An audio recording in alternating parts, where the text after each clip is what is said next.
कुत्र परवडत त्यांची दारा. मला हरिदासाच्या घरी जन्म पाहिजे. काय दर्जा आहे हरिदासांचा. एक व्यक्ती महिन्याची पंढरपूरची वारकरी, दर महिन्याची साहेब, दर महिन्याची वारकरी. वेष्टीची सुविधा नाही, ट्रेनची सुविधा नाही, पायानंच वारी. घरापासून पंढरी पायी, पंढरीपासून अमोलसर पायीच वारी. 92 वर्षापर्यंत वारी केली. वयाच्या 92 वर्षात वारी केली. 92 वर्षापर्यंत. शेवटच्या टप्प्यात शरीरानं थोडी साथ सोडली. मर्यादा आहे, मर्यादा आहे. एखाद्या खुंटीला जर 5 किलो वजन अडकवायचं असेल आणि त्या खुंटीला जर 9 किलोची पिशवी अडकली तर खुंटी मोडते आणि जे वजन अडकवलं तेही फुटून जाते. याला मर्यादा दिली. स्टॉक आहे. विश्वाच्या मालकानं एक डब्बी दिली, ती संपली, पुन्हा विषय संपला. उलटे पाय वाकले, गुडघे बाहेर गेले, म्हणजे आतमध्ये आले, तरी पण वारी सोडली नाही. वारीमध्ये चालत असताना दोन्ही पायाची गोटी घासत होती. गोटी घासून घासून त्याच्यावरची त्वचा निघून गेली. पांढर शुभ्र अस्ती हाड दिसत होतं. बाजूनं काही त्या शेष भागातून अशुद्ध रक्त बाहेर येत होतं. संध्याकाळी धोत्राचं कोपरा फाडावा, त्याची पट्टी बांधावी, एखाद्या जागेवर विश्रांती घेतली तर माशा त्रास देत होत्या. अशा परिस्थितीत वारी. 91 वर्षे. 91व्या वर्षामध्ये वारीला निघत असताना खवणेसर घरातल्या लोकांनी नकार दिला. बाबा जाऊ नका, तुम्ही घरी बसून विठ्ठल विठ्ठल करा. हरिदासाची ताकद काय, कशा करता जन्म मागतात. घरी बसून विठ्ठल विठ्ठल म्हणा. उदात्त अंतकरणाने शब्द टाकला. अरे घरी बसून काय करू, काही नाही, चांगल्या प्रतीची गादी आणली, त्या गादीवर आराम करा, माळ हातात देतो, तुम्ही जप करीत बसा, तुमच्या शरीराला आराम होईल.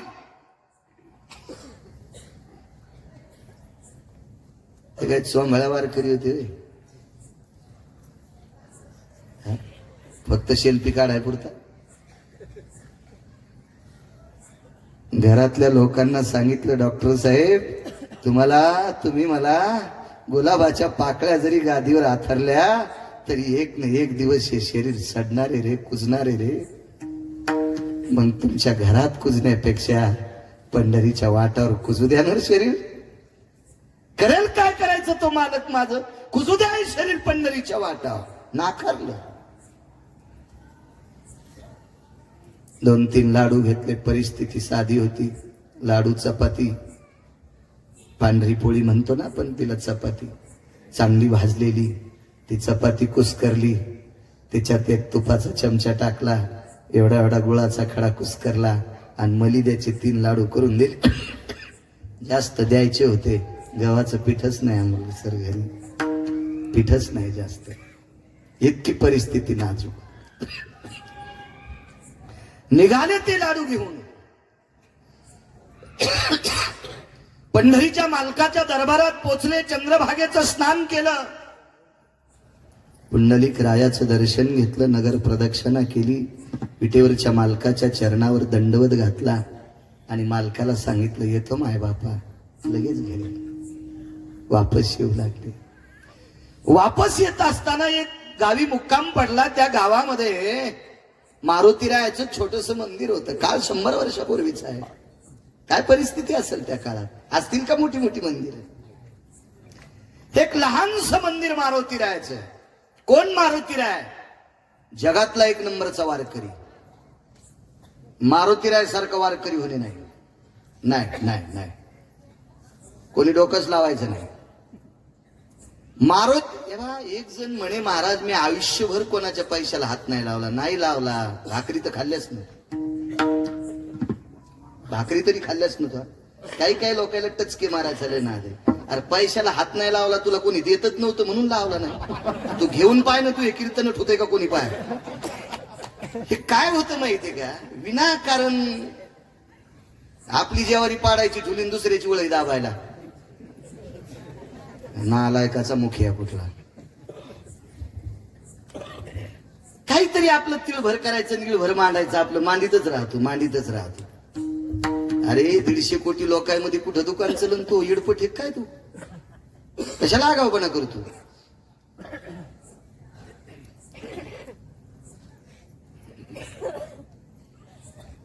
मारुतीरायाचं मंदिर जगातला 1 नंबरचा वारकरी. का पण बरोबरीच होऊ शकत नाही. महाराज आपण भाकरीनं तरी वाटलो. खाल्ली का मारुतीरायन भाकरी?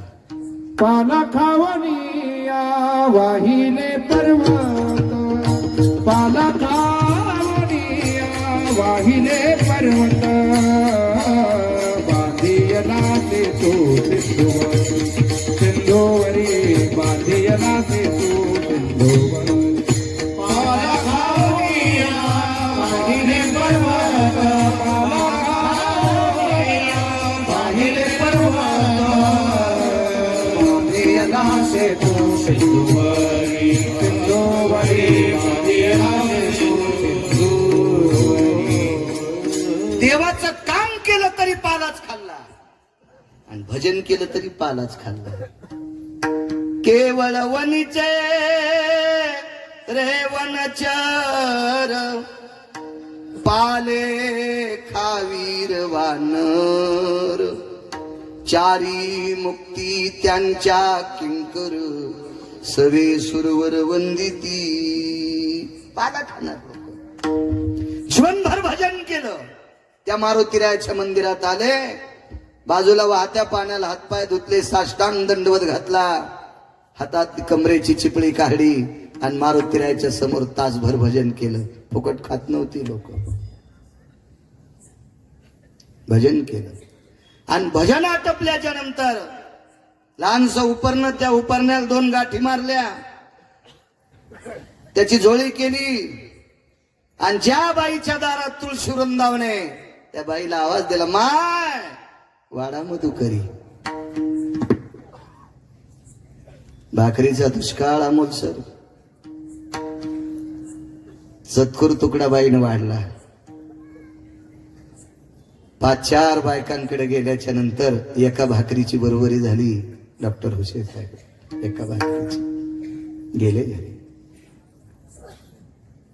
काय वारकरी जीवन असेल. आम्हा कीर्तनकाराला पंक्तीत बसिल तर कोकणे मशिवानी फुगन देऊ. आणि काय होतं, कीर्तनकारानं पंक्तीत खाल्लं तर काय मरण का देऊ? त्याच्या अंगावर गारा पडतील का? एखादा धोंडा पडेल का? जो माणूस जितका लहान होईल का तितका पंढरपुरातला मालक त्याला मोठा करीत असतो. आणि जितका टेकीत परमार्थात वागन का, जितका जो परमार्थात टेक करतो का, त्याच्या घरातच असं सुरुंग पाडितो. फिर पपेच्या माईच्या चपला. मग ते काय घरात सोडीन काय सांगताच येत नाही.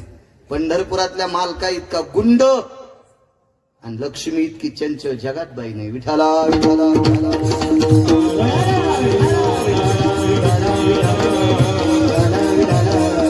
सांप्रदायिक टेक नाही चालत, तशी तर कुठंच चालत नाही, पण सांप्रदायिक तर मुळीच चालत नाही. 5-4 घरी मागणीला तुकडा तुकडा एका भाकरीची बरोबरी झाली.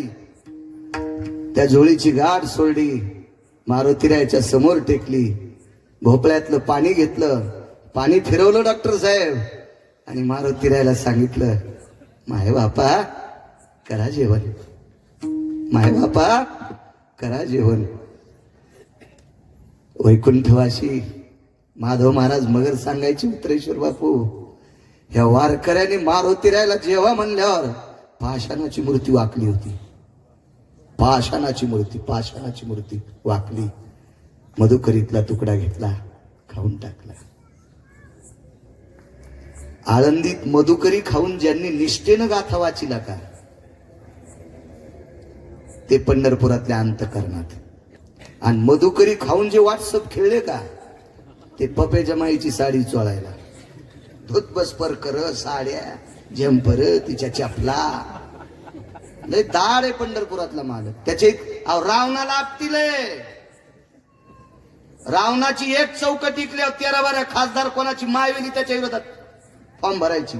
13 खासदार एक चौकट टिकल्यावर अशा 7 कोटी चौकटी होत्या. थोडा शब्द चुकलाय का जगाच्या बाईकडे चुकीच्या दृष्टीनं पाहिलं, बसलं बाय काय पुढे तिथंच कुठीत. एवढा रावण वाऱ्याला विचारून त्याच्या गावात जावं लागत होतं, वायूला विचारून. ब्रह्मदेव देवध्वाला होते. चंदनंच महत्पुण्यम पवित्र पापनाशनाक्षदान महत्पुण्यम पवित्र पापनाशना शुद्धोदक स्नानम उष्णोदक स्नानम चंदन स्नानम शर्करा स्नानम घृत स्नानम गुडा शर्करा नैवेद्या खाद्या सर्वास्थितो प्रजलो भय व्याप्त जावतो चंदना सर्वस्थिता या रत्नोदक भय व्याप्ती. हे मंत्र म्हणाल ब्रह्मदेव 4 तोंडानं. चंद्र वार घालायला, कूलर होता रावणाचा चंद्र कूलर, एसी, सूर्य दिवे लावायला. एक शब्द चुकला, एक कारण चुकलं, बसलं बायकोच्या तिथंच. मालकाची ताकद आपटून हाणला 2 वाजून 18 मिनिटाला. समुद्राच्या कडेला लावून पेटून द्याला वानराच्या हातानं. नादीच लागायचं नाही पंढरपुरातल्या मालकाच्या.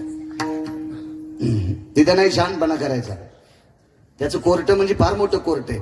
खालच्या कोर्टात पैसे देऊन सुटतान, खालच्या कोर्टात पैसे देऊन सुटतान, त्याच्या कोर्टात कॉफी चालत नाही. येथे नाही खोटा चालत परिहार,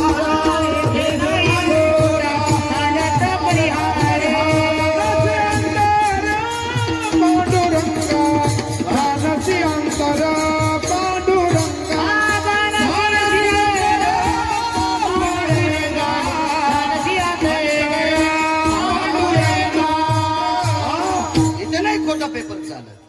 मालक आहे महाराज, मालक. विठ्ठल जळी स्थळी भरला, रिता टावना हिवरला.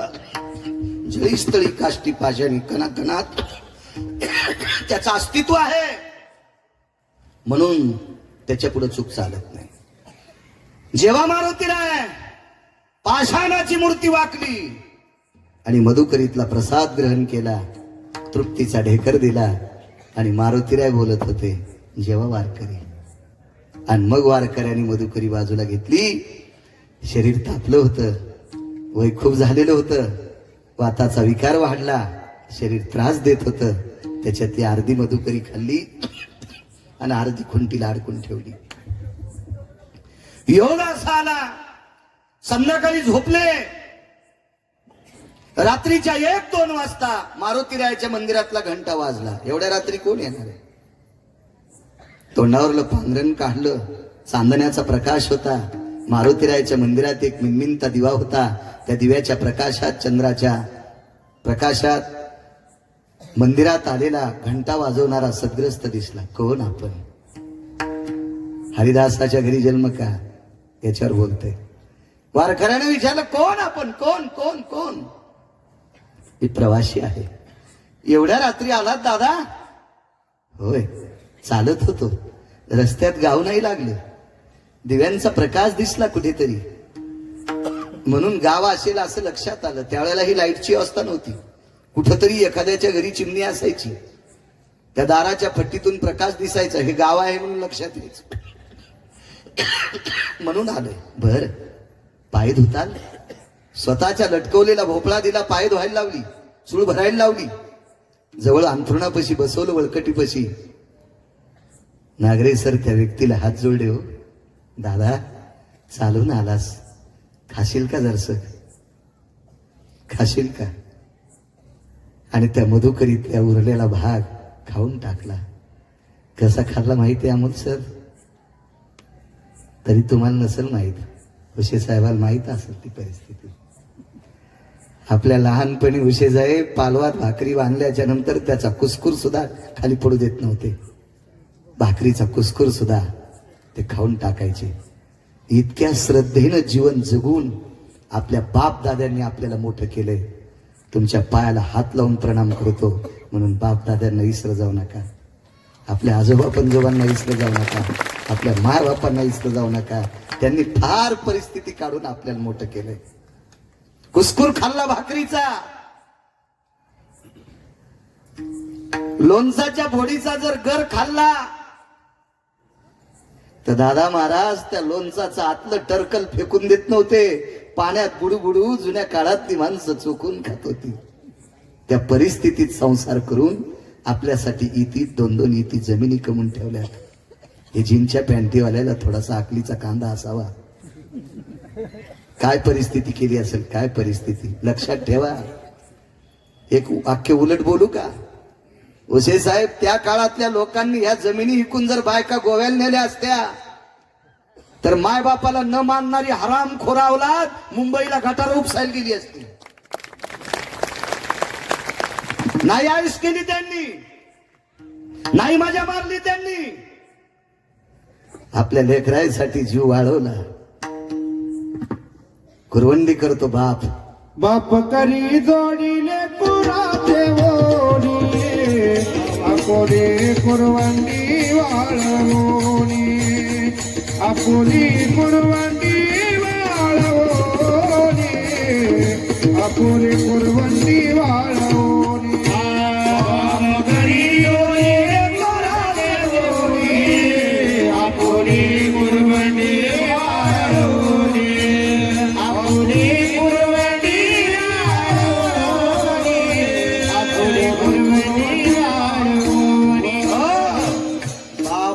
जोडी आपुली कुरवंडी वाळवून याची वाळून टाकलाय. बघा परिस्थिती, खाल्ली सगळी मधुकरी. आपल्या वळकटीतला काही भाग बांगवला आणि त्या सद्ग्रस्ताला सांगितलं, दादा कर आराम, थकून आलास. दादा पाटील सांगितलं, कर आराम कर, थकून आलास, थकून. याला म्हणतात वारी. आता वारीत गर्दीले टेम्पो केला, गाड्या टाकल्या, आचारी संघ घेतला, 52 अध्यायाचा ग्रंथ घेतला. त्या टेम्पू सगळं जरी चंद्रभागेत पुरलं ना भडव्या, तुला मोक्ष भेटन का? नालाय का? तिकडे जाऊन पत्ते खेळ तू वारीत. इकडचं पाप तिकडं धुता येते आणि तिथं केलेलं पाप वज्रलेप होते, वज्रलेप होते. वारीला त्यानं जात जा, तिकडे जाऊन नाटकं करी जाऊ नका. तिकडे जाऊन नाटकं करायची असतील तर लेकरायसाठी पापाचा डोंगर कमवून ठेवताल. कशाला जाता तिकडं पाप करायला? विठाला विठाला परवाला एक जण प्रयागराजला निघाला, म्हणला मी कुंभाला चाललो आणि तिकडं तंबाखू भेटणार नाही म्हणून तोट्याचं बंडलच नेलं. ही अवलाद जर तिथल्या पवित्र तीर्थात तंबाखू खाऊन थुकत असेल तर प्रयागराज पावन का त्याला? मला नाही चोंबळ्या गप्पा आहेत, करणार बी नाही. काय करताल? कीर्तन घेणार नाही. तुम्हाला 30 गाव पट्ट्याला 36 गाव. मी काय मागे लागे नाही कोणाचा. हाऊत भरलेला आहे. मग एक जण म्हणला, हाऊत किती भरलाय? तुझ्या पाया पडायची गरज नाही इतका भरलाय. नाही नाही, आवडत असतील तुम्हाला चोंबळे, घ्या खांद्यावर नाचा. मी नाही चोंबळणार. देवाला आवडलं असं कीर्तन. योगा साला झोपायला जागा दिली. महाराज ते झोपायला आलं नव्हतं, ते भाकरी खायला आलं नव्हतं, ते ह्या वारकऱ्याची सेवा करायला आलं होतं. डॉक्टर साहेब, त्या वारकऱ्याचं नाव होतं रानोबा नावाचा वारकरी. रानोबा ऐका कोण होते पुढे. आणि मारुतीरायाच्या दिव्याची वाट थोडीशी पुढे केली, प्रकाश थोडासा वाढत गेला आणि समोरची व्यक्ती गप्पा करत बसली होती. त्यांनी सांगितलं, वारकरी बाबा तुम्हाला बोला वाटतंय? अहो मला पडू द्या, मला पहाटे चालायचंय. काय नाही म्हणे, मी पण तुमच्या सोबत आहे ना पहाटे. एक काम करू द्या ना, तुमची पाय थोडी थकलेली दिसते, तुम्ही मला भाकरी दिली, मी तुमचे पाय दाबू का? रानोबा वारकऱ्याच्या तोंडातून शब्द पडला, बाळा अरे मी लोकांना विटेवरच्या मालकाच्या नावानं भाकरी मागितली, तिला मधुकरी म्हणतात, पुराणाच्या भाषेत तिला कांती भिक्षे म्हणतात, आणि या भिक्षा मी तुला दिली रे दादा. आणि या भिक्षेच्या बदल्यात जर तू माझे पाय दाबलेस तर पुढचा जन्म मला बैलाचा घ्यावा लागेल आणि तुझ्या घरचा आऊत आणावं लागेल. तुझ्या घरचा आऊत आणावं लागेल मला. मी माझे पाय दाबू देणार नाही.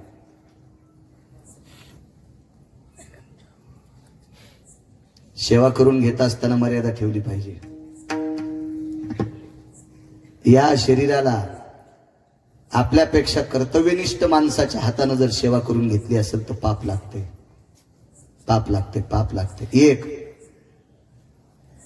आणि जीवन ज्याचं लाचार आहे अशा माणसाला जर काही देऊन तुम्ही शरीर चोळायला लावला असेल तर किमान 10 जन्म तरी नरक भोगावं लागते. मर्यादा असली पाहिजे, मर्यादा. हे दुःखाचं कोठारे, दुर्गंधीचं भांडार हे का इतकं नाही. आणि मनात घेतलं तर शरीर सुखाचे घोसले. हा भजन केलं तर हे सुखाचं घोसलंय. आणि नाटकं केले तर हे किड्याचं कुर्मीचं नरकाचं साधन आहे शरीर आहे, नरकाचं. याला इतकं लय चोमारी जाऊ नका. नाही पाय दाबू दिली. समोरच्या व्यक्तीने सांगितलं महाराज तुमची पाय वाकली, घोट्याला जखमा झाल्या आणि चालून चालून डॉक्टर साहेब पायाला सुद्धा जखमा झाल्या. आज यायच्या देखता येईन नागरेश्वर खोकला. तुम्हाला भ्यालाय का? ते खोकला बी माझा जास्त भाडवा आहे. दोन्ही कोण दोघं बसलेत ना ते माझ्या शरीराचे देव येत. 5 फेब्रुवारी 2019 सकाळी 5 वाजता माझी वाट पाहत मी पेशंट म्हणून ज्या हॉस्पिटलमध्ये दाखल झालो, जालना हॉस्पिटलला, 4.5 तासानं जिवंत घोषित झालतो अंबाजोगाईला. आणि 5 फेब्रुवारीला सकाळी 5 वाजता मला गाडीतून काढण्यासाठी जे रत्न होतं माझ्या शरीराचा देव डॉक्टर हुशे साहेब. अमोल सर माझ्यावर फार चर्या केली त्यावेळेला, खूप सुंदरशी चर्या. चला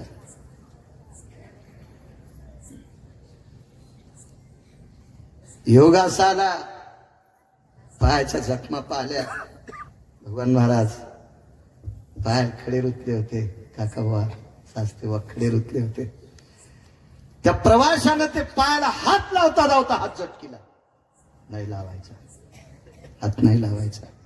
त्यांनी सांगितलं वारकरी बाबा मी हात लावित नाही, माझ्याकडे औषधी आहे आणि ती औषधी जर याला लावली तर तुमच्या जखमा संपत्यात. कधी संपत्या? डोळ्याचं पापण लावते तितक्या वेळात. डॉक्टर साहेब असं औषध कसं असू शकल? कारण लगेच लावल्याबरोबर कसं होईल? त्यांनी सांगितलं मी वैद्य पाहिले, हाकीम पाहिले. त्या काळात डॉक्टरला वैद्य म्हणायचे आणि आजही तुमच्या क्षेत्राला वैद्यकीय क्षेत्रच म्हणतात ना. वैद्य धन्वंतरी नावाचा वैद्य, सुशेन नावाचा वैद्य आणि तिथून पुढे मग तुम्ही वैद्य. वैद्यकीय क्षेत्र, हाकीम जोगी नाना प्रकारचे लोक पाहिले रे मी, पण पायाच्या जखमा नाही नीट झाल्या. ते म्हणले माझं लावून तर बघा, दे इकडे. पण ते समोरचा माणूस इतका हट्टी होता डॉक्टर साहेब, त्यानं सांगितलं तुमच्या हातानं लावण्यात चोळण्यात मागं पुढं करण्यात जर कमी झालं तर रिॲक्शन होईल, साईड इफेक्ट. बरोबर शब्द आहे, त्याचे दुष्परिणाम होतील आणि जखमा वाढत्या. इतकं चालू होतं ते पुढचं, इतकं चालू होतं. माझ्या हातानं लावू द्या. ते म्हणले दादा मी 4थ्या आश्रमात गेलो. वारकरी कोणात म्हणतात माहितीये का? कसा वारकरी आहे? मी 4थ्या आश्रमात गेलो आणि 4थ्या आश्रमात गेलेल्या व्यक्तीनं बायकोनं आंघोळीला पाणी टाकल्यावर त्या पाण्यानं आंघोळ करायची नाही, त्याला वारकरी म्हणते. 95 वर्षाचा आमच्या संग वारकरीन फोन नाही म्हणला महाराज फोन लावा ना. नंबर लावला तो बायकोचा होता. आणि कुठेच झाली तू रे 95 वर्षाचा ज्ञानोबराच्या सोहळ्यात. हो, रस्त्यानं फुकटे केळं खाल्ले आणि घरी पाप्याच माईल म्हणतो झाली तू हेरी. मी आणलं घे मुल्या, मी फोनच फोडून टाकला. मी आणलं इतक्या पानचटाचा आवाज याच्यात गेला, आता आपल्या कानाला हे लावायचाच नाही. 95 वर्षाचा सुंबळ्या. हे वारकरी होण्याच्या लायकीचे आहेत का? आणि काही 60 वर्षाच्या वाटुळी. हो, माझ्या संग 2 बाया मला भेटल्या. महाराज 20 वर्ष झालं वारी करतो. बाई मालक नाही, त्या नाहीत येऊ देत. नाही बाई काऊन नाही, कापूस सांभाळीत येत. नाही वानर आहेत काय ते?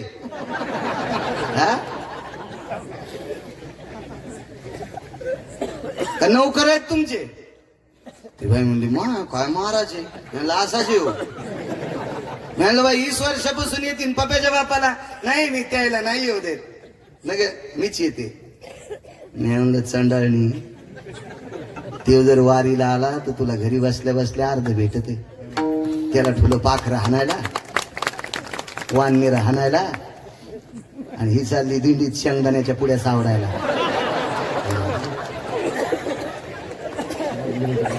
राजगुऱ्याचे लाडू, शेंगदाण्याच्या पुड्या.